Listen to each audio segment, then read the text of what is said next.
बेटा उठाओ पीछे बैठा हुआ। क्यों भाई ऐसे क्या कर रहा? पीछे तो करो थोड़ी बहुत फास्ट करके क्या कर। गुड इवनिंग, बैठिए। इससे क्या थोड़ा रिफ्रेश हो जाता है। खड़े होकर बैठते हैं तो नींद उड़ जाती है, तो ये तो खड़े होकर के बैठना भी एक exercise. Hello, good evening everyone, welcome back. स्वागत है एक बार फिर से। कल पढ़ रहे थे उसी कड़ी में हम आगे बढ़ेंगे। कल कहाँ तक पढ़ लिया था? ओके, तो विटामिन बी हम पढ़ रहे थे। रिवीजन करेंगे 1 मिनट के लिए। मैं तुमको 2-3 छोटी छोटी बातें पूछ रहा हूँ, आप लोग दिमाग में सोचना है कि कुछ याद भी रह रहा है, सब इससे वापस साफ हो रहा है। तो कालिदास ने किस पौधे का जिक्र किया था? माधवी लता। हिप्टेज बेंगालेंसिस क्या है? हॉर्टिकल्चर एक लैटिन भाषा का शब्द है। Pomology Latin plus Greek. Olericulture Latin plus English. ठीक है, तो पोमोलॉजी मतलब फ्रूट का अध्ययन, ओलेरिकल्चर सब्जियों का अध्ययन, हॉर्टिकल्चर में सबके अध्ययन, फल सब्जियां फूल मसाले एवरीथिंग।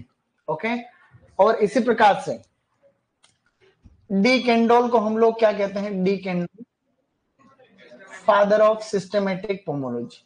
डॉक्टर केएल चड्डा को क्या कहते हैं? डॉक्टर केएल चड्डा को कहते हैं फादर ऑफ गोल्डन रिवोल्यूशन, स्वर्ण क्रांति के पिता कहते हैं। ये सब बेसिक सी बातें हमने पढ़ रही थी। उसके बाद हम बात कर रहे थे कि इस महत्व क्या है, तो हमने पोषण में महत्व पढ़ा, जो कि सबसे आवश्यक और सबसे महत्वपूर्ण महत्व है कि नहीं? ओके, जिन्होंने आज ज्वाइन किया है कोई दिक्कत नहीं, ठीक है। तो सर आप लेट क्यों आते हो? 10 मिनट तो नहीं आए, देखो थोड़ा कम लेट आए। वो एक क्लास से थोड़ा इधर छोड़ते हैं तो 2-5 मिनट ऊपर नीचे हो जाते हैं। कोशिश करेंगे कि नहीं, है कि नहीं? अच्छी बात। आगे बढ़े तो हमने कार्बोहाइड्रेट पढ़ा था कि भाई सबसे ज्यादा कार्बोहाइड्रेट किसमें होता है? किशमिश के अंदर होता है। और सब्जी में किसमें होता है? कसावा में। कसावा को हम लोग कहते हैं टेपियोका या फिर मनी होट एस्कुलेंटा, है कि नहीं? सबसे ज्यादा प्रोटीन किसमें होता है? काजू के अंदर, ठीक है। काजू में सबसे ज्यादा वसा होती है वॉलनट में। किसमें होती है? वॉलनट किसको बोलते हैं? प्रोटीन की कमी से होता है क्वाशियोर। कौन सी बीमारी होती है? क्वाशियोर नामक बीमारी प्रोटीन की कमी से होती है। सबसे ज्यादा कैल्शियम होता है लीची के अंदर।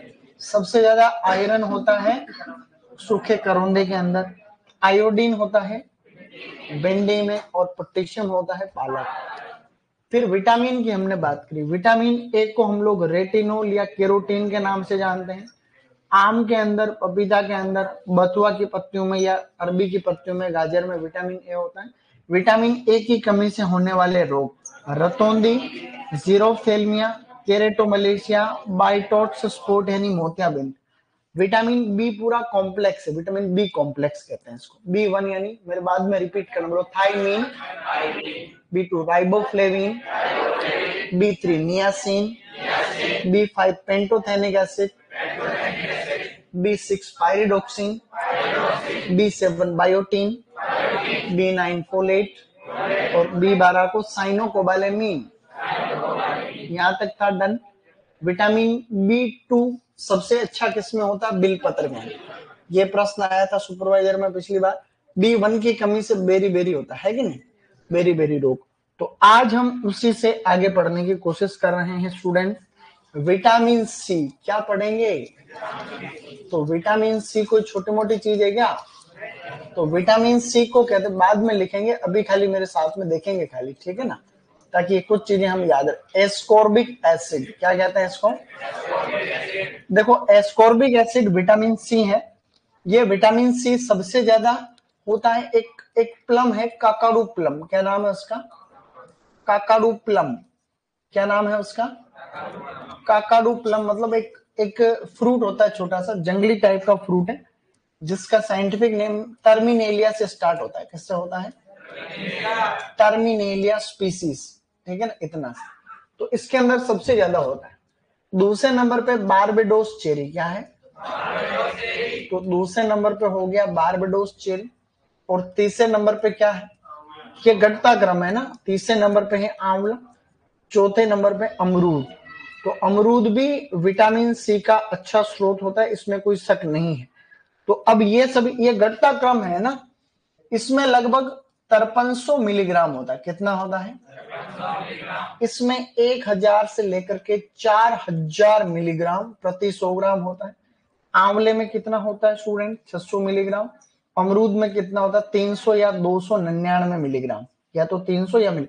जब भी ये मात्रा हम लोग लिखते हैं ये प्रति 100 ग्राम है। किसमें है? प्रति 100 ग्राम के अंदर कितना होता है ये बात हो रही है। 1 ग्राम में कितने मिलीग्राम होते हैं? 1000। कितने होते हैं? 1000। 1 ग्राम में 1000 मिलीग्राम होते हैं। मतलब 600 मिलीग्राम का मतलब है कि 100 ग्राम के अंदर 1 ग्राम से भी कम। यही तो है मिलीग्राम। मिलीग्राम का मतलब कम। आप कोई दवाई लेते हो, पैरासीटामोल या कोई दवाई, तो उसके ऊपर भी कंटेंट मिलीग्राम में लिखा आता है ना। तो कई बार मिलीग्राम का मतलब बहुत कम। 1 ग्राम में कितने मिलीग्राम? 1000। 1 लीटर पानी में, 1 लीटर पानी में अगर आप 1 मिलीग्राम मिलाते हो तो 1 पीपीएम बनता है। 1 लीटर पानी, उस 1 लीटर पानी में 1 मिलीग्राम मिलाया तो कितना बना? 1 लीटर पानी में 100 मिलीग्राम बनाया तो कितना बनेगा? 100 पीपीएम। 1 लीटर पानी में 500 मिलीग्राम बनाया तो कितना बनेगा? 500 पीपीएम। 1 लीटर पानी के अंदर 1000 मिलीग्राम मिला होगा तो कितना बनेगा? 1000 पीपीएम। 1000 मिलीग्राम का मतलब 1 ग्राम। तो 1 लीटर पानी में अगर हम 1 ग्राम मात्रा मिला देते हैं तो 1000 पीपीएम। मेरी जनरल नॉलेज की बात समझ में आ रही? तो 1000 मिलीग्राम का मतलब 1 ग्राम। तो 1 लीटर पानी में 1 ग्राम मिलाया तो 1000 पीपीएम। 1 लीटर पानी में 2 ग्राम मिला दिया तो 2000 पीपीएम। तो अगर आपको जैसे 2000 पीपीएम का विलियन बनाना है, ठीक है, और उसमें कोई जड़ कोई भी उपचार करना है, तो हम क्या करेंगे? 1 लीटर पानी में 2 ग्राम मिलाएंगे, 2000 पीपीएम हो जाएगा। है क्या नहीं? तो इसको भी आप लोग एग्रोनॉमी के अंदर और पढ़ोगे ऐसा। ठीक है, अब हम आगे बढ़ते हैं। देखो, विटामिन को याद करने की कोई ट्रिक नहीं है क्या? मेरा ये निवेदन है आपसे कि हर चीज के अंदर आपको ट्रिक नहीं घुसेड़नी चाहिए। ट्रिक एक ऐसा तरीका है जहां आप कंफ्यूज हो गए वहां ट्रिक काम आती है। जैसे दो चीजें सेम सेम फीलिंग आ रही कि भाई ट्रिक से ज्यादा हो रहा था यार। अब विटामिन तो आप बार बार पढ़ोगे तो अपने आप, मैंने कभी कोई चीज ट्रिक से याद करी नहीं आज। मैं तुम्हें करवाऊंगा भले बहुत सारी बातें, सबका दिमाग ऐसा नहीं होता, सबके अलग अलग सिस्टम होता है। लेकिन मैं भी हर विटामिन को ट्रिक से तुम तो पहले ट्रिक याद करनी पड़ेगी फिर विटामिन याद करना पड़ेगा। नहीं समझे? तो ऐसा कुछ नहीं है। तो विटामिन सी को एस्कॉर्बिक एसिड कहते हैं। इसमें मैं तुमको ट्रिक क्या बताऊं? इसकी ट्रिक बताऊंगा तो बाकी। हाँ, विटामिन बी वाली, कई लोग विटामिन बी कॉम्प्लेक्स की भी ट्रिक बताते हैं, मैंने देखा। विटामिन बी को याद करने की ट्रिक, उससे अच्छा तो तुम 3-4 बार पढ़ लो, वैसे याद हो जाएगा। बी1 को थायमिन कहते हैं, बी2 को राइबोफ्लेविन कहते हैं, बी3 को नियासिन कहते हैं, बी5 को 5 यानी पेंटोथेनिक एसिड कहते हैं, बी6 को पायरिडोक्सिन कहते हैं, बी7 को बायोटिन कहते हैं, बी9 को फोलेट कहते हैं, बी12 को साइनोकोबालेमिन कहते हैं। जब आप इनको बार बार पढ़ोगे तो अपने आप याद हो जाएगा। सिद्धांत है ये। क्या है? सिद्धांत कि आप जब किसी चीज को बार बार पढ़ते हो तो परमानेंट याद होती है वो चीज। ठीक है, तो ये तो है फ्रूट और ये है सब्जियां। सब्जियों में एक तो है मिर्च। क्या है? मिर्च में विटामिन सी है। एक है करेला। सबसे ज्यादा किसमें? मिर्च। तो मिर्च विटामिन सी के लिए फेमस। विटामिन सी के लिए पूछा जाता है कि भाई कौन सी सब्जी में विटामिन सी ज्यादा होता है, तो मिर्च में। ये घटता क्रम है। ये अभी किसी किताब में दिया हुआ नहीं है, दुनिया भर में यहां से किताब में चालू है। तो अभी ज्यादातर लोग इसको मानते हैं सबसे ज्यादा बारबेडोस चेरी है। तो घटता क्रम है, तो आगे मात्रा लिखी हुई तो कोई दिक्कत नहीं। भाई सबसे ज्यादा है फिर कम है। विटामिन सी के घटते क्रम के अनुसार जमाओ, तो पहले ककाडुक्लम, फिर बारबेडोस चेरी, फिर आंवला, फिर अमरूद। फिर घटता क्रम ही तो है ऐसा। विटामिन सी की कमी से कौन सी बीमारी होती है? स्कर्वी। तो स्कर्वी रोग, मसूड़ों में खून आना वगैरह, इस तरीके की ब्लीडिंग हो जाती है, और थकान वकान, ऐसे कई तरीके के इसके जो है लक्षण या सिम्टम्स है। विटामिन डी, विटामिन डी का नाम बताओ। कैल्सीफेरोल। क्या कहते हैं इसको? एक नाम तो है इसका कैल्सीफेरोल, एक नाम है इसका अर्गोस्टेरोल। क्या है? याद रखना, पहले सुपरवाइजर में आया हुआ अर्गोस्टेरोल। विटामिन के नाम को ऐसे मिलान करो, प्रश्न आया था, और फिर उसमें देख, क्योंकि ये 12th की बुक में है ना, इसलिए ज्यादा इंपॉर्टेंट है, बुक से प्रश्न आते हैं। तो अर्गोस्टेरोल बोल दो चाहे कैल्सीफेरोल बोल दो, एक ही बात है। ठीक है, दोनों ही ध्यान रखना। सूर्य की जो प्रकाश होता है उसको सनलाइट कहते हैं। क्या कहते हैं? तो सनलाइट के अंदर होता है। मशरूम के अंदर भी आपके विटामिन डी जो है थोड़ा बहुत पाया जाता है, मशरूम है ना, ऐसे करके। अब इस विटामिन डी और कैल्शियम की कमी से क्या होता है? हड्डियों से संबंधित दिक्कत जितनी भी होती है, हड्डियों के संबंधित विकार, ठीक है। तो हड्डियों वाले विकार में जैसे रिकेट्स, क्या है, एक तो है बेटा रिकेट्स, एक है ओस्टियोमलेशिया। क्या है? ओस्टियोमलेशिया। इस प्रकार से जो है ओस्टियोमलेशिया, ये गर्भवती महिलाओं में ज्यादा कई बार दिक्कत होती है। और एक होता है पिजन चेस्ट। क्या नाम है? पिजन यानी कबूतर जैसी छाती हो जाती है, पिजन चेस्ट।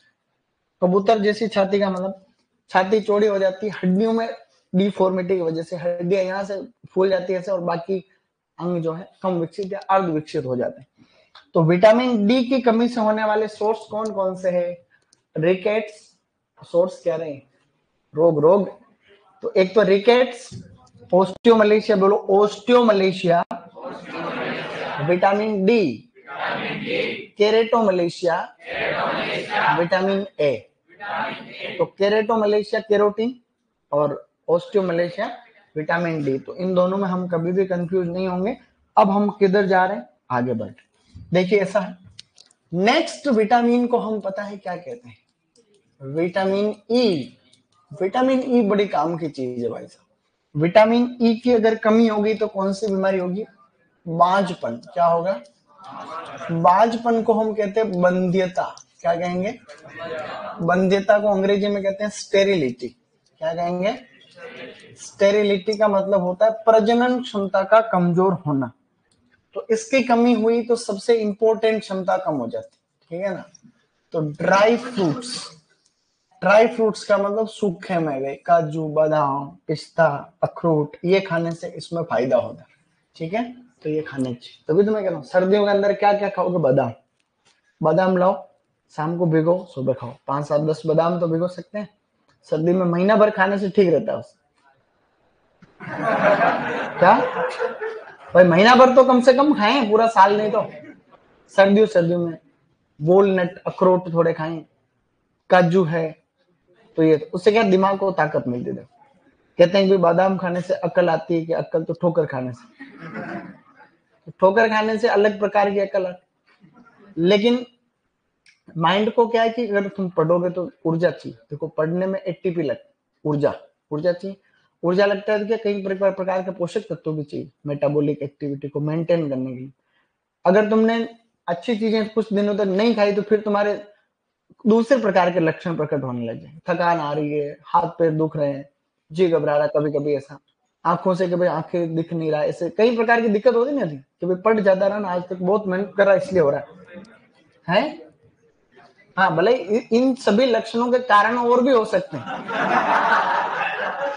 लेकिन पोषक तत्वों की कमी से भी ऐसा अक्सर होता है, ठीक है ना। तो इसको हम कहते हैं बंध्यता रोधी विटामिन। क्या कहते हैं? बंध्यता रोधी विटामिन का मतलब स्टेरिलिटी जो है इससे नहीं आती, इसको एंटी स्टेरिलिटी। इसका मतलब क्या हुआ? Anti sterility. स्टेरिलिटी नहीं है, एंटी स्टेरिलिटी। बंध्यता रोधी विटामिन भी हम इसको कहते हैं। इसको कहते हैं टोकोफेरोल। क्या कहेंगे? टोकोफेरोल कहते हैं, या ब्यूटी विटामिन भी कहते हैं इसको कहते हैं ब्यूटी विटामिन। ब्यूटी विटामिन, ठीक है, मतलब आपकी जो है सुंदरता को बनाए रखे। तो आप चाहते हो कि भाई आपका जो चांद के जैसा चेहरा ये मेंटेन रहे हमेशा, तो इसमें भी ब्यूटी विटामिन का मतलब इसके भी फायदे हैं। स्किन, त्वचा में चमक, त्वचा चमकती, ठीक है, तो ये भी फायदा है। तो कहीं ना कहीं यही है। हालांकि चेहरा कैसा भी, मुस्कुराता हुआ चेहरा हमेशा अच्छा लगता है। हमेशा हमें टेंशन में नहीं, स्माइल रहनी चाहिए। मुस्कुराता हुआ चेहरा किसी का कैसा भी हो तो अच्छा ही लगता है, नहीं लगता है? स्माइलिंग फेस हमेशा अच्छा लगता है। तो हमेशा मुस्कुराते रहिए, ठीक है ना। कि आप क्यों मुस्कुरा रहे हैं, ऐसा क्या मजा आ रहा है ऐसा। विटामिन के को क्या कहते हैं बताओ? फाइलोक्विनोन। क्या कहेंगे? फाइलोक्विनोन कहते हैं, ध्यान रखना, फाइलोक्विनोन। विटामिन के को क्या कह रहे हैं? फाइलोक्विनोन इंपोर्टेंट है। अब विटामिन के होता है हरी पत्तेदार सब्जियों में, हरी ग्रीन लीफी वेजिटेबल्स, हरी पत्तेदार सब्जियों में विटामिन के ज्यादा होता है। विटामिन बी12 सब्जियों में नहीं होता है, फलों में भी नहीं होता है, किडनी लिवर वगैरह में होता है। विटामिन की के जो है विटामिन के की कमी से रक्त का थक्का नहीं बनता है, मतलब ब्लड की क्लोटिंग नहीं होती, रक्त का थक्का नहीं बनना, रक्त का थक्का नहीं बनता है इससे, तो ऐसा अपने को ध्यान रखना है। ब्लड क्लोटिंग नहीं होती, अगर इसकी कमी है तो खून आते रहेंगे।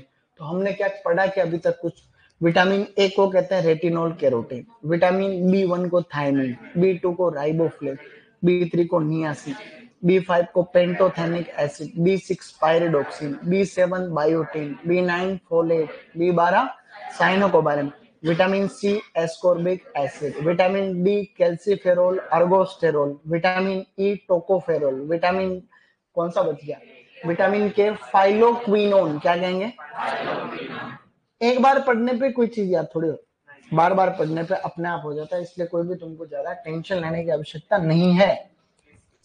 सब्जियों के अंदर फैट नहीं होती, एक लाइन लिखाऊंगा यार कि जो सब्जियां होती है उनमें बाकी पोषक तत्व तो है लेकिन क्या नहीं है, फैट।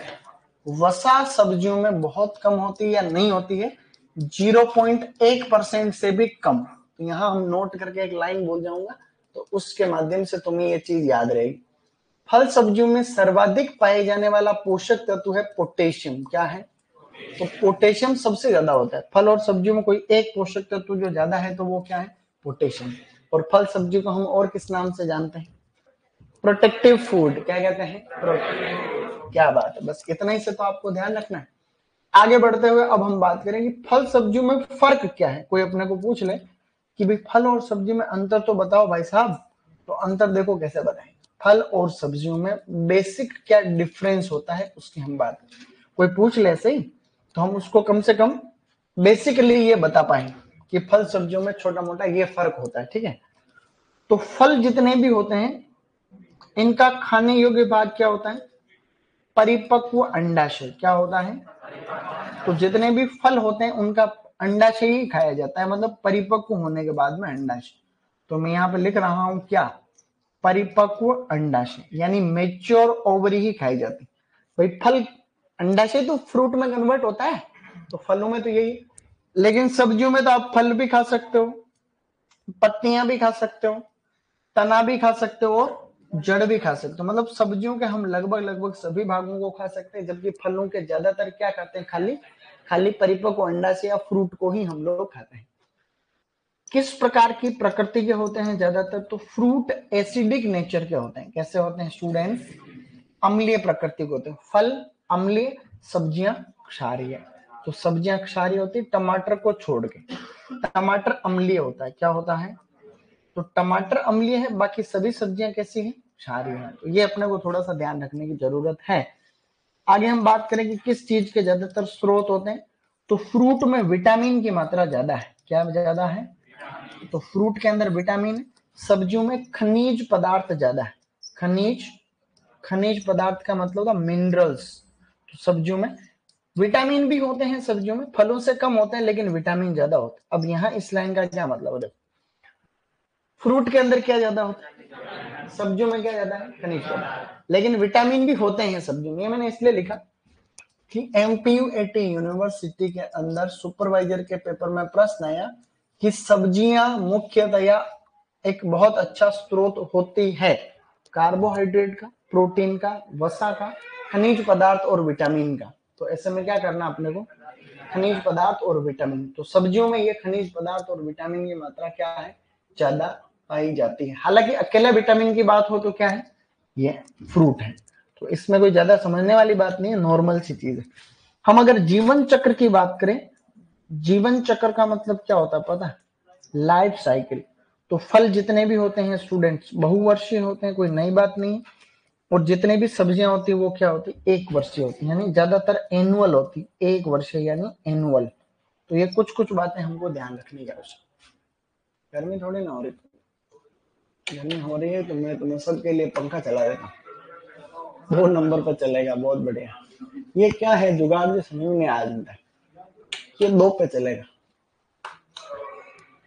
अभी ऐसे घूमता रहेगा तो थोड़ी तुम सब क्या हवा आएगी, थोड़ी हवा आएगी, ठीक। उसकी कहाँ जरूरत है, रॉयल का एक पंखा काफी है सबके हैं। रॉयल के पंखों को कोई छोटी मोटी चीज समझ रहे हो हैं?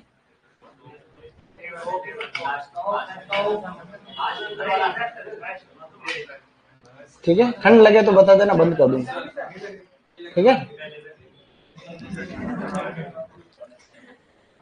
तो क्या हमने अभी तक कुछ पढ़ा? हमने कुछ नहीं पढ़ा। अब एक अच्छा टॉपिक शुरू कर रहे हैं शुरुआत से स्टूडेंट। देखिए क्या है, अब वानस्पतिक वर्गीकरण क्या पढ़ेंगे हम? फल सब्जियों का, यानी फल सब्जियों का वानस्पतिक वर्गीकरण। वानस्पतिक वर्गीकरण को कहते हैं बोटेनिकल क्लासिफिकेशन। क्या कहते हैं? आवाज नहीं। सबसे पहले हम बात करेंगे फ्रूट्स की। किसकी बात करेंगे? फ्रूट्स बोलते हैं फलों।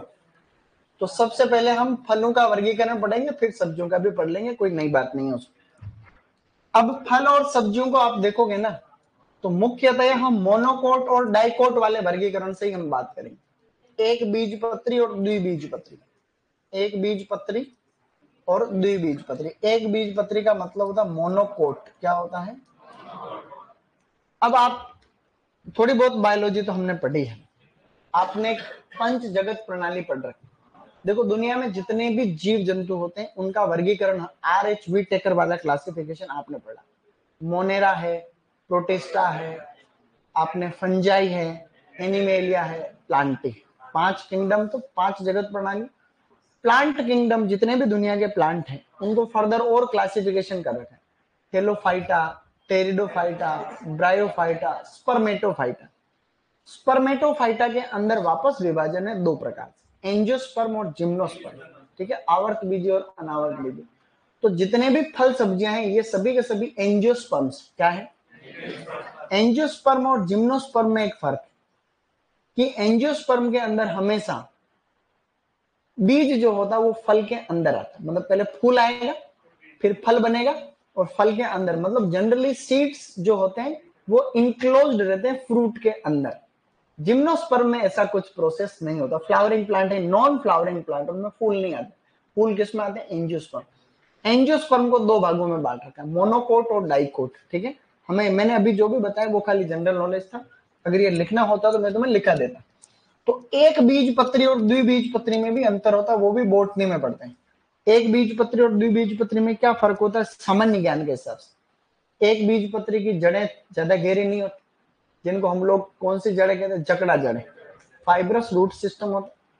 द्विबीजपत्री में मूसला जड़ें होती, गहरी टेप रूट सिस्टम, गहरी और ज्यादा विकसित। एक बीजपत्री कम विकसित पौधे हैं, द्विबीजपत्री ज्यादा विकसित पौधे हैं। इसमें और भी कई फर्क है। पत्तियों को देख, पतली पत्तियां पाई जाती है ज्यादातर कैसे, यानी कि अंदर जो वो शेराएं होती है ना वो समानांतर होती है सीधी, जबकि द्विबीजपत्री के अंदर जो है पूरा विकसित होता है, रेटिकुलेट वेनेशन पाया जाता है। एक बीजपत्री के अंदर जो पत्तियां होती है वो इस तरीके से वेनेशन है, द्विबीजपत्री के अंदर पूरा सिस्टम सही है, पूरा विकसित पत्तियां होती है। ऐसे छोटे छोटे कई सारे फर्क है, वो अपने काम के नहीं। फर्क याद रखना ही हो और जनरल नॉलेज हो तो एक बता देता हूँ अच्छा फर्क, फूल वाला। एक बीजपत्री के फूल को तोड़ो और उसकी पंखुड़ियों को गिनो। पंखुड़ियों को गिनोगे तो 3 के गुणा में आएगी, 3, 6, 9। इसका मतलब वो एक बीजपत्री। आपने किसी पौधे का फूल तोड़ा और उसको गिना, किसको गिना? पंखुड़ियों को। दलपुंज होते हैं, दलपुंज बाय दलपुंज, दोनों में से किसी एक को गिनना। ठीक है, तो 3 के गुणा में आ रहे हैं तो एक बीजपत्री।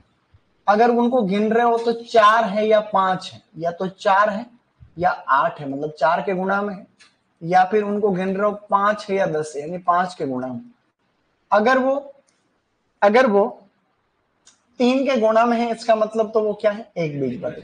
4 या 5 के गुणा में तो वो क्या है? ये एक सामान्य अंतर है, सरल अंतर है। आपने किसी फूल को तोड़ा और पता कर लिया, है क्या नहीं? बाकी आप पौधे को देख के भी पहचान सकते हो। केला एक बीजपत्री, जड़ें ज्यादा गहरी नहीं होती है। एक आम है तो गहरी जड़ें होती है, ऐसे। तो आप इसे देख के भी पहचान सकते हो। अभी हम आगे देखेंगे तो पौधों में तुम्हें सीधा ही पता चल जाएगा। ये सामान्य ज्ञान था, ये आपके सिलेबस में नहीं है और टेंशन भी नहीं लेने का। अब हम मोनोकोट में कौन कौन से फल आते हैं उनकी बात कर रहे हैं। एक टेबल बनेगी, सबसे पहले क्रम संख्या लिखना, उसके बाद में इधर तो लिखेंगे कुल। क्या लिखेंगे? कि कौन सा कुल है। आगे लिखेंगे उसका सामान्य नाम, कि उस फल को हम सामान्य नाम किससे जानते? जैसे केले का सामान्य नाम क्या है? केले। केले का केले ही है। वो म्यूसा पैराडीसिका उसका वानस्पतिक नाम। तो आगे लिखेंगे वानस्पतिक नाम, फिर लिखेंगे गुणसूत्र संख्या, फिर लिखेंगे उत्पत्ति स्थल। उत्पत्ति का मतलब धरती पे सर्वप्रथम वो किस इलाके में मतलब आए या प्रकृति ने उनको बनाया। तो सबसे पहला जो कुल है उसको हम कहते हैं एरेकेसी। क्या नाम है? एरेकेसी। तो पहली फैमिली एरेकेसी है स्टूडेंट्स। एरेकेसी का दूसरा नाम है पामी। क्या नाम है? पामी। इसके अंदर सबसे पहले जो आता है खजूर। क्या आएगा? एक तो आता है खजूर, एक आता है नारियल, सिलेबस में नारियल नहीं है। तीसरा आता है सुपारी। क्या आता है रे भैया? सुपारी। ये सभी एरेकेसी फैमिली में आते हैं, मोनोकोट। खजूर सिलेबस में। खजूर का वैज्ञानिक नाम बताओ। फोनिक्स या फिर फिनिक्स डेक्टाइलीफेरा। क्या है? फिनिक्स डेक्टाइलीफेरा। फिनिक्स डेक्टाइलीफेरा। नारियल को कहते हैं कोकस न्यूसीफेरा। कोकस न्यूसीफेरा, न्यूसी है ना, कोकस न्यूसीफेरा। इसका नाम याद नहीं रखना है, रखना चाहो तो मैं लिख दूंगा भले, लेकिन सिलेबस में अरेका कटेचू। क्या कहते हैं? Areca catechu. आप लिखना चाह रहे हैं कोई बात नहीं, अरेका कटेचू। तो ऐसे करके ये नाम है। खजूर में गुणसूत्र होते हैं 36। खजूर का उत्पत्ति स्थल इराक का, कैसे? कबूतर इराक। दक्षिणी पश्चिम एशिया। क्या है ये? दक्षिण पश्चिम एशिया। नारियल में 32 है। दक्षिणी पूर्वी एशिया। क्या है ये? दक्षिण, ऊपर वाला पश्चिम था, ये दक्षिणी पूर्वी एशिया। इसके अंदर सेम टू सेम 32 है, सेम टू सेम दक्षिणी पूर्वी एशिया। आपको इस पूरी स्लाइड में से खाली क्या याद रखोगे तो काम चलेगा? खजूर। बाकी याद ये रखना है कि भाई नारियल और सुपारी भी क्या है? एक बीजपत्री। एक बीजपत्री में अरेकेसी फैमिली में दो पौधे और हैं, वो आप खाली नाम याद रख लेना। एक तो है ऑयल पाम। क्या है? और एक है पल्मीरा पाम। क्या नाम है? पल्मीरा पाम। ये दो पाम आप ध्यान रखोगे। इसका नाम तो होता है इलेइस गुइनेंसिस। क्या होता है? इसका होता है बोरासस फ्लेबेलिफेर। क्या है? बोरासस फ्लेबेली। ये खाली ये याद रखना है कि मोनोकोट है। क्या याद रखोगे? शाबाश। अब देखो आगे, दूसरा कुल है तुम्हारा ब्रोमेलिएसी। क्या है? क्या ये कोई छोटी मोटी चीज है क्या? और क्या? ब्रोमेलिएसी में आता है पाइनएप्पल। पाइनएप्पल। अनानास कोमोसस। क्या नाम है? अनानास कोमोसस। और अनानास कोमोसस में गुणसूत्रों की संख्या 50। उत्पत्ति स्थल ब्राजील। बताओ ब्राजील कौन से महाद्वीप में स्थित है? बताया था मैंने 2 दिन पहले। यूरोप में कहां से ब्राजील आ गया? इनको विश्व का, एशिया में किधर ब्राजील? भाई विश्व का नक्शा तो तुम्हारे दिमाग में रहना। देखो कोई भी बात निकले, किसी देश का नाम आते तुम्हारे दिमाग में कम से कम आइडिया रहे कि ये फला देश फली जगह पे। मेरी बात को समझे तुम? जैसे तुमने पाकिस्तान का नाम लेते, पाकिस्तान यहां से थोड़ी याद आता कि उस साइड। जैसे कि मानना कि अब एक चीज समझना, वापस राजस्थान की बात कर रहे हैं।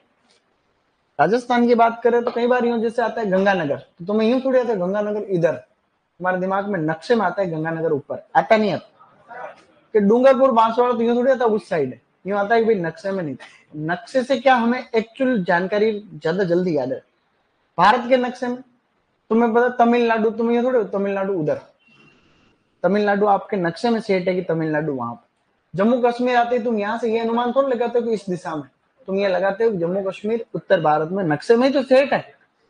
मोटे मोटे देश भी पता रहे तो बात बने कि भाई दुनिया में ये महाद्वीप मेन देश ज्यादा 200 देश है लगभग। उसमें से आप लोग कम से कम 50-60-50 तो आपके एशिया है। मैं अभी बता 50 तो 50 बता दूं अभी। लेकिन ये कैसे याद रहेगा? कैसे याद रहेगा? जब आप इसको बार बार, आप फोन आपके हाथ में तो फालतू की चीजें देख, गूगल का जो मैप है, गूगल मैप में आप ओके करो, और गूगल मैप में पूरा दुनिया का नक्शा है, आप उसको हल्का हल्का देखते रहो। खाली 5 मिनट का टाइम फिक्स करना है कि आज मैं देख रहा हूँ। तुम्हारा गांव तो तुमने देख ही रखा भाई, गूगल मैप के ऊपर गांव तो देखा ही नहीं देखा। तो उस नक्शे में जब तुम गांव देखते हो तो पूरा उसको बिल्कुल उसको ऐसे करके छोटा कर दो, फिर देख लो ये दक्षिण अमेरिका है, उत्तरी अमेरिका, वो तो तुम्हें पता ही है। फिर ब्राजील कहाँ पे है, इसका धीरे धीरे धीरे धीरे देखो। एक दिन देखा, एक आधा पता रहा, 5 दिन बाद में देखो थोड़ा थोड़ा आपके दिमाग में परमानेंट मेमोरी में सेट होने लग जाएगा। तो कल कोई न्यूज, कल कोई माना कि तुम अधिकारी बनोगे, कोई आगे चल के पढ़ना और कुछ भी बनोगे, किसने देखा, कोई अधिकारी बन रहे हो तो कोई ब्राजील की न्यूज देखी तो तुमने रटना पड़ेगा, नहीं तो ब्राजील का सीधा पता है, ब्राजील वहां फैला जाए, अमेजन के फॉरेस्ट है, दक्षिण अमेरिका में ब्राजील, दक्षिणी पूर्वी एशिया, हाँ इस इलाके को दक्षिणी पूर्वी, मैं भी बता दूंगा नक्शे में, लेकिन मेरे एक बार बताने से गाड़ी उड़ेगी नहीं, समझ रहे हो क्या। गाड़ी एक बार बैलेंस बनाने के लिए चला देंगे काम, लेकिन आपको ध्यान रखना, ठीक है। सर गूगल मैप की जगह से यूपी के बरेली में 3 फ्रेंड्स की डेथ हो गई। अरे तो तुम्हें मैं कोई गूगल मैप पे कोई तुम्हें पुलिया उड़ाने की थोड़ी बोल रहा हूँ, कोई कि तुम पुलिया पे जाके कार को उड़ाओ गूगल मैप पे देखे, मैं तो तुम्हें एक नक्शा देखने की बोल रहा हूँ। भाई गूगल मैप में वो पुलिया से नीचे गिर गए, ये एक अपवाद है। भाई वो गूगल मैप में देख के जा रहा था, आगे पुलिया टूटा हुआ, पुलिया टूटा हुआ, तो मैप वाले को थोड़ी पता है कि आगे पुलिया टूटा हुआ। मैप का रोज थोड़ी अपडेट होता, मैप को तो अपडेट होने में टाइम लगता, लेकिन मैं जो कह रहा हूँ वो डेथ वाला पॉइंट नहीं।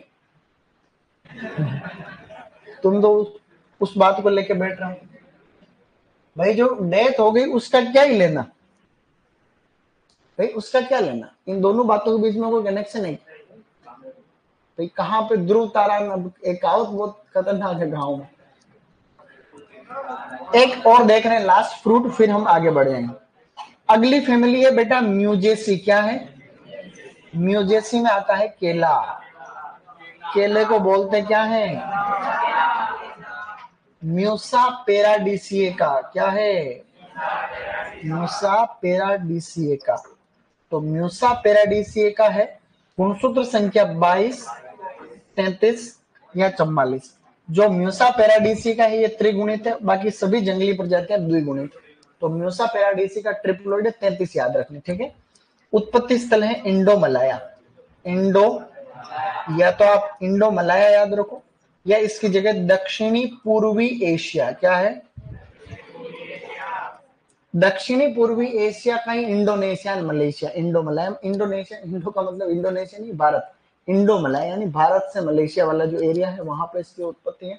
भाई उत्पत्ति का मतलब आप किसी चीज को समझे नहीं। देखो भाई ये धरती है और धरती गोलमाल है, तुम्हें कोई शक है इस बात में, कोई शक नहीं। अब इस धरती के ऊपर आप देख रहे हो, अब पहले ये धरती थी, अभी इसको एशिया मान लो, ठीक है, एशिया, एशिया का ये उत्तर, दक्षिण, पूर्व और पश्चिम, ठीक है। मान लो यहाँ पे ये लगभग भारतीय है, यहाँ भारत। तो अब ये जो इलाका है ये दक्षिणी पूर्वी एशिया है। ये पूरा इलाका क्या है, दक्षिणी पूर्वी। ये दक्षिणी पश्चिमी एशिया है, ठीक है। ये उत्तर, उत्तर पश्चिम एशिया है, ये उत्तर पूर्वी एशिया, ठीक है। तो ऐसे, तो ये वाला इलाका, इस इलाके में लगभग 10 देश आते हैं। कितने आते हैं, 10 देश। उनका एक एक समूह बना हुआ वैश्विक संगठन भी है, उसको एशियान कहते हैं। क्या कहते हैं, एक संगठन है, देखो एशियान, साउथ ईस्ट एशिया। ये तो इसका मतलब क्या, दक्षिणी पूर्वी एशिया। भाई साउथ ईस्ट एशिया, ये साउथ ईस्ट एशिया। तो एसोसिएशन का मतलब संगठन, association of south east Asian Nations, देश, कंट्री। तो association of south east Asian Nations, यहाँ पे ये 10 देशों का एक संगठन। 10 देश कौन से हैं, म्यांमार है, थाईलैंड है, कंबोडिया है, वियतनाम है, सिंगापुर है, मलेशिया है, इंडोनेशिया है, ब्रुनाई है, फिलीपींस। ऐसे करके 10 देश है। इन 10 देशों का संगठन को क्या बोल दिया, एशियन। तो दक्षिण पूर्वी एशिया, देश तो बाद में बने, ये धरती के ऊपर ये हिस्सा तो पहले बन गया। तो यहाँ इस बायोडाइवर्सिटी में जो भी फसलें प्राकृतिक रूप से यहाँ पैदावार जिनकी मानेगी उनको उत्पत्ति कह रहे हैं। भाई आज के माने कि 2 करोड़ साल पहले, 5 करोड़ साल पहले किसी पर्टिकुलर चीज की उत्पत्ति है तो हमने थोड़ी देखा, वैज्ञानिकों ने बाद में अनुमान लगाया। जैसे वेविलोव ने दिया ये काम, तुमने नाम सुन रखा हो वेविलोव, जिन्होंने उत्पत्ति केंद्र के सिद्धांत दिया कि कौन से, पूरी धरती को 8 केंद्रों में बांट दिया कि ये 8 सेंटर ऑफ डाइवर्सिटी है, सेंटर ऑफ ओरिजिन, यहाँ पे उत्पत्ति हुई। तो ये भी एक सेंटर ऑफ डाइवर्सिटी, मतलब प्राकृतिक रूप से यहाँ बहुत ही जैव, जैसे अमेजन के जंगल ही एक जैव विविधता का अच्छा उदाहरण, मतलब यहाँ बायोडाइवर्सिटी बहुत है। जैसे दक्षिण भारत में पूर्वी घाट और पश्चिम घाट, हिमालय अपने आप में यह हिस्सा है। समझ रहे हो मेरी बात?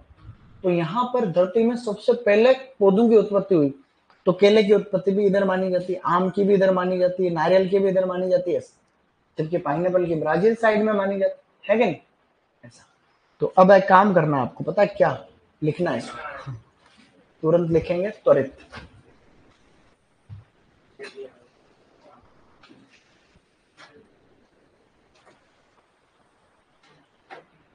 सर मेरे को फैमिली के बारे में कुछ पता नहीं चल रहा, बताओ। तुम्हारी फैमिली उस कार में तो नहीं बैठी थी? फैमिली का मतलब ऐसा है कि भाई क्या, एक बार लिखो फिर बताऊंगा सबको सब।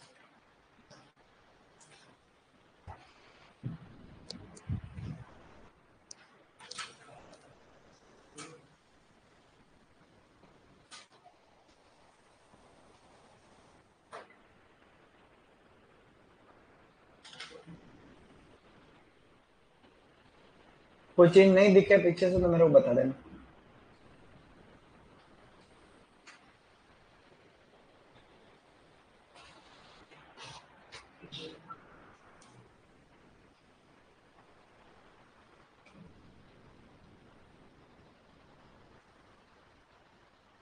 और ये थोड़ा पछता काम कर रहा है।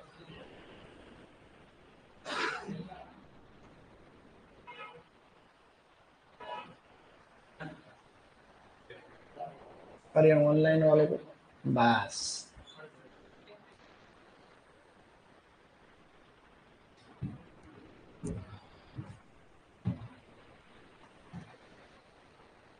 आराम से एक बार ऑनलाइन में जितने भी स्टूडेंट्स हैं बेटा, ऐसा है कि अपने को टेंशन नहीं लेने का, आराम से पढ़ो, सब कुछ होगा। मैं जो बातें करता हूँ ना क्लास में, इनका बहुत जीवन में तुम्हारे काम आएगी। पढ़ाई के संबंधित जो भी बातें होती है, नहीं भी होती वो भी काम की ही चीजें, ठीक है। तो मैं जो कहता हूँ उन बातों को सुनो और पढ़ते रहो, हो जाएगा सिलेक्शन, ठीक है। सर कॉलेज में पढ़ते के साथ हो जाएगी सिलेक्शन? हाँ कॉलेज में पढ़ने, तुम कौन सा कॉलेज में पढ़ते हो? कॉलेज में कोई पढ़ता है क्या? तुम ये चीजें पढ़ो तो हो जाएगा सिलेक्शन।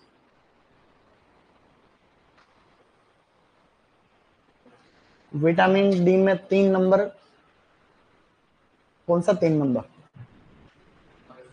3 नंबर नहीं, रिकेट्स, ऑस्टियम, पिजन चेस्ट लिखा, पिजन चेस्ट, ओके। जब मैं बोलता हूं तो भी आप ध्यान रखें, ऑनलाइन वालों का ध्यान हमेशा पूरा कंसंट्रेशन के साथ रहना चाहिए, ठीक है।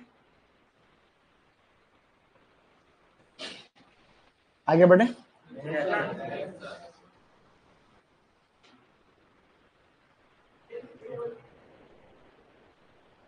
सर मैं कश्मीर में हूँ, हॉर्टिकल्चर में। कोई बात नहीं बेटा, कश्मीरी अपना पूरा भारत का ही है, ठीक है। तो तुम कश्मीर में पढ़ रहे हो तो अच्छी बात है। कश्मीर से यहाँ उदयपुर आओ, तब देखो क्या क्या तुमको लाना है जो बता देता हूँ। एक तो तुमको सेब लेके आने 2-3 किलो मेरे लिए स्पेशल।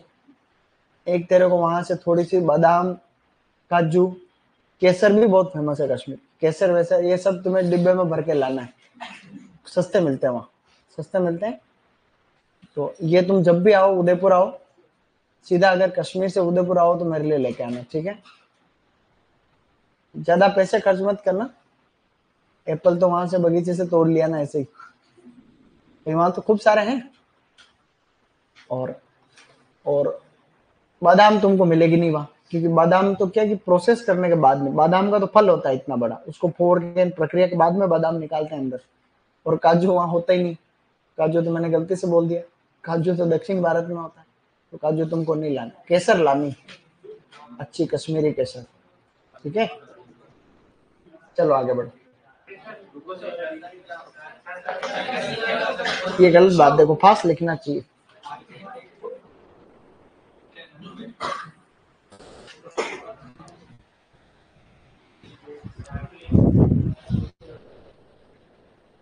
है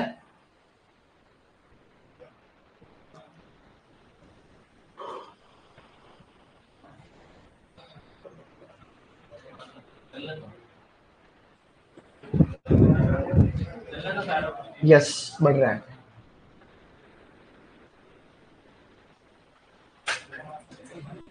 अर्गोस्टेरोल, ओके। हो गया बेटा?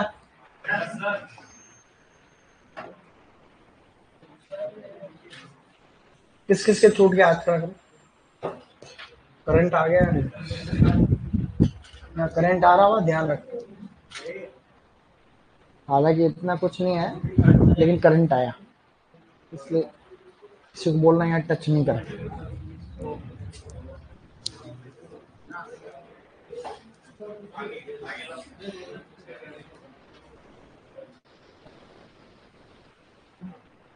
अब फास्ट लिखो, है ना? अच्छा, आज सुपरवाइजर का रिजल्ट आने वाला था, 28 तारीख का था आज। मैं देख लेता हूँ, आया हो तो कट ऑफ बता देता हूँ तुमको।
चले आगे। रिजल्ट तो आया नहीं, और वो कह रहे थे कल 28 को। आज 28 तारीख थोड़ी है, तो 28 ही है, तो फिर आज होना चाहिए।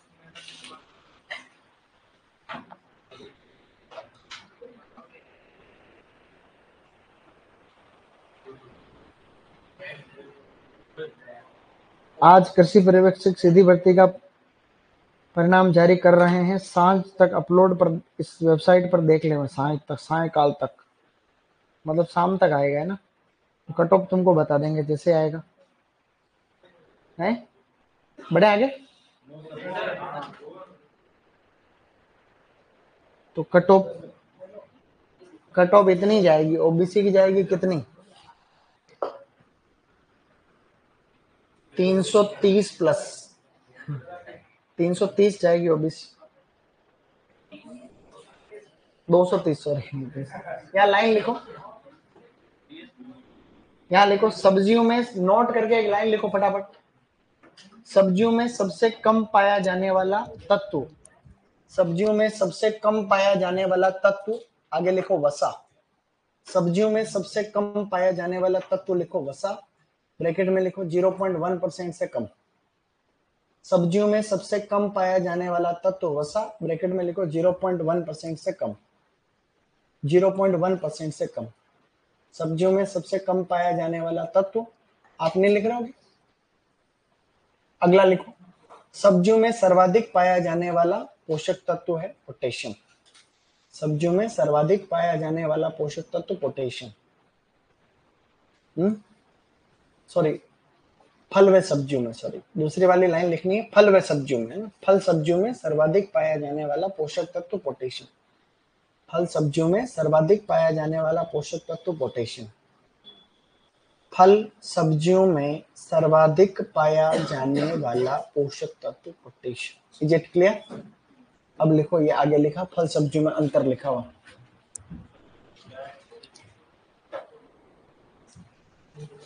सर पिछले पेपर में कितना ही जोर लगा लो, 70 से ज्यादा नहीं हो पा रहा है। हाँ, तो ज्यादा जोर नहीं लगाना आप, नहीं।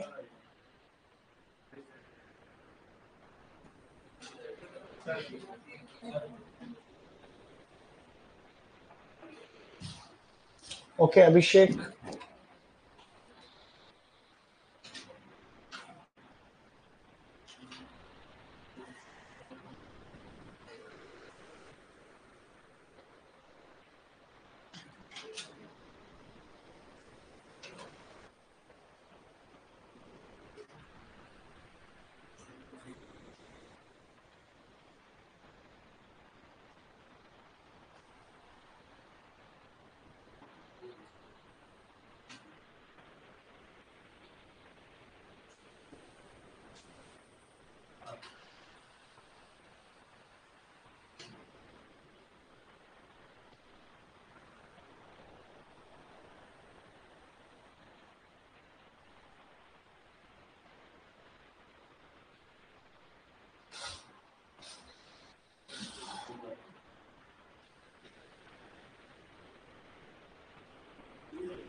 भाई साहब तनख्वाह बहुत बढ़ने वाली है अब आने वाले टाइम पर।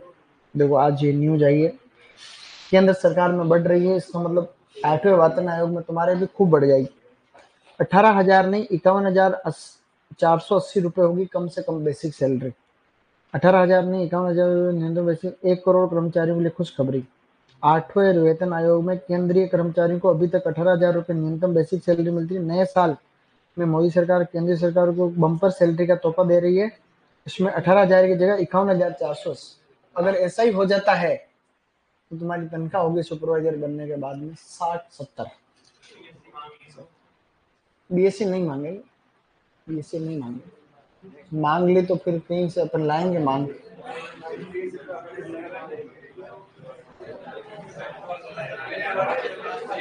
छूटा नहीं किसी का हाथ पर।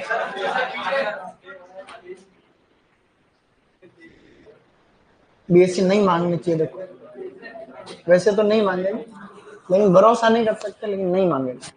इसके पीछे कारण है राजनीतिक महत्वाकांक्षा। सरकार चाहती है कि ज्यादा से ज्यादा लोगों को मौका मिले। अब 12वीं की जगह ग्रेजुएट कर देंगे तो 12वीं पास कहाँ जाएंगे? सरकार नहीं करेगी, बस मेरे हिसाब से नहीं। ऐसा करे तो सरकार गिरा देना सही नहीं।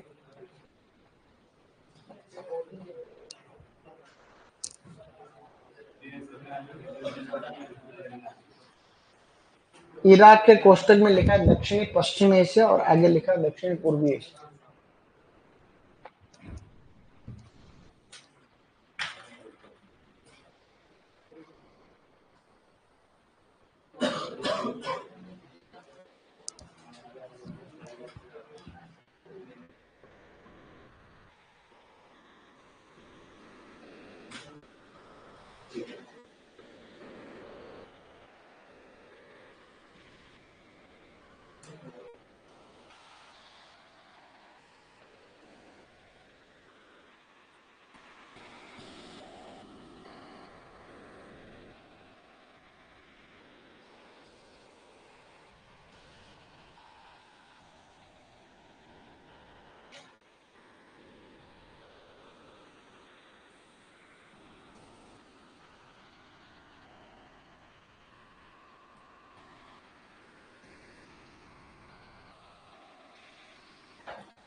आ गया रिजल्ट, अभी कट ऑफ आने ही वाली है, बस कोई इनके ग्रुप में भेज देगा तुरंत।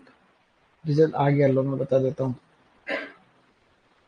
ठीक है, रोल नंबर आए हैं सीधे, इनका सिलेक्शन हुआ है। बोर्ड द्वारा कृषि परीक्षा भर्ती आयोजित की गई, लगभग 2 गुना अभ्यर्थियों का अंतिम रूप से किया गया था।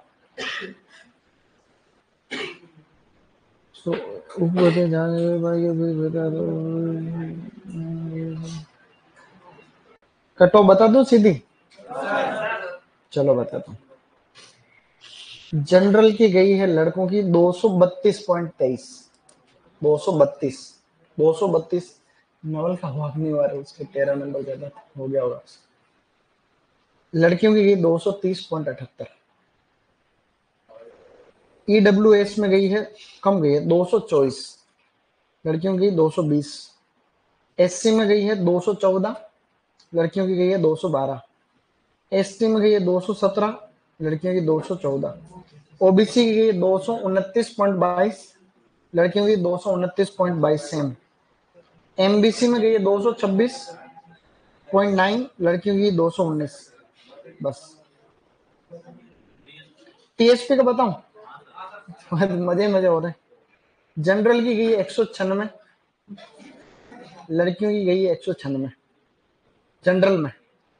एससी में गई है 182 और एसटी में गई है 177। लड़कियों की गई है एसटी, लड़कियों की 162। अच्छा, लास्ट है, फटाफट लिख लो। तुमने सुन लिया, एक बार की अपडेट ये।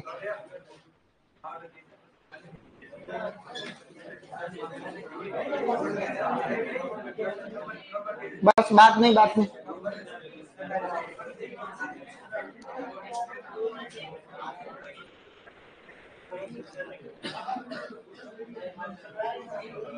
सभी ने लिख लिया था?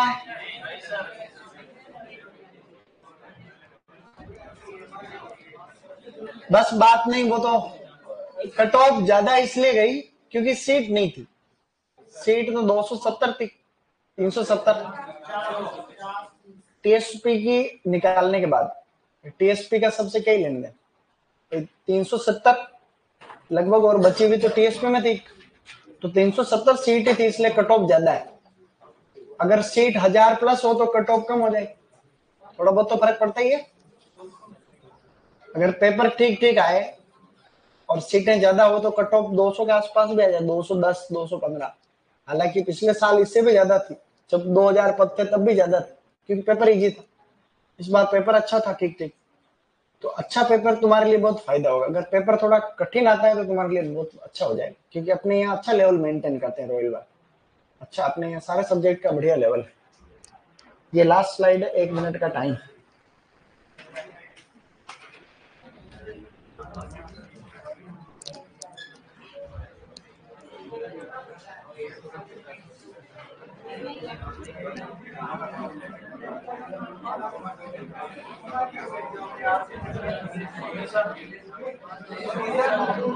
स्वामी सर हो गया,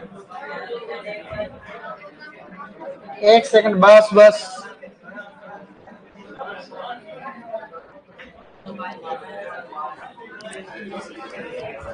बेटा आवाज नहीं।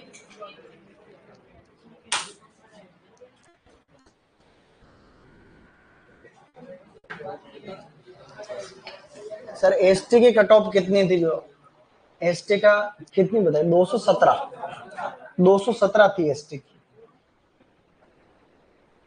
217 थी।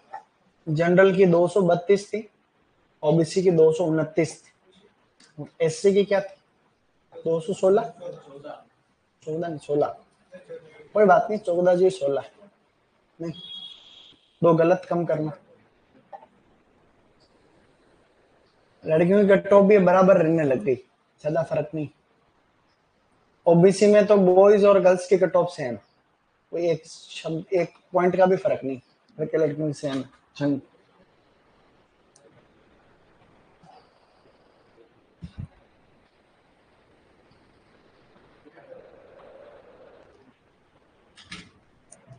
सर आरक्षण वाला लफड़ा खत्म करना चाहिए।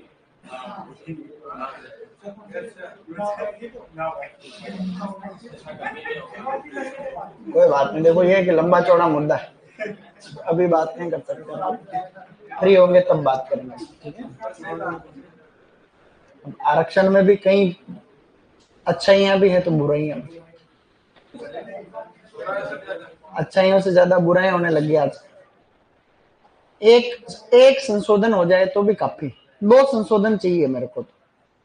एक तो आरक्षण जाति के आधार पर से हटा के आर्थिक आधार पर हो जाए, कि परिवार की कम जाति, जैसे सब जातियां सेम, अब तुम मान लो सारी जातियों को बैठो, आरक्षण का आधार आपकी आय पे हो जाए, कि एक साल में तुम कितना कमा रहे हो। कोई 8 लाख या उससे ज्यादा कमा रहा है तो उसकी अलग कैटेगरी बना रहे, उससे नीचे कम, ऐसा कुछ क्राइटेरिया हो जाए तो भी फर्क पड़ेगा। एक जिसके परिवार में एक बार किसी को आरक्षण का फायदा मिल गया, जैसे मेरे को आरक्षण का फायदा मिल गया, तो मेरे बच्चे पोतों को नहीं मिले, नहीं, ये भी जरूरी। जैसे एक टीचर बन गया तो उसके बच्चे को भी मिल रहा है, सबको मिल रहा है। तो एक परिवार में एक नौकरी लग गया, उसके बाद नहीं मिले, क्योंकि अब तो वो सक्षम हो गया ना, तो परिवार का अब तो वो सक्षम हो गया, पढ़ा भी सकता है, सब ठीक है, आय भी बढ़ेगी, सही नहीं? चलो।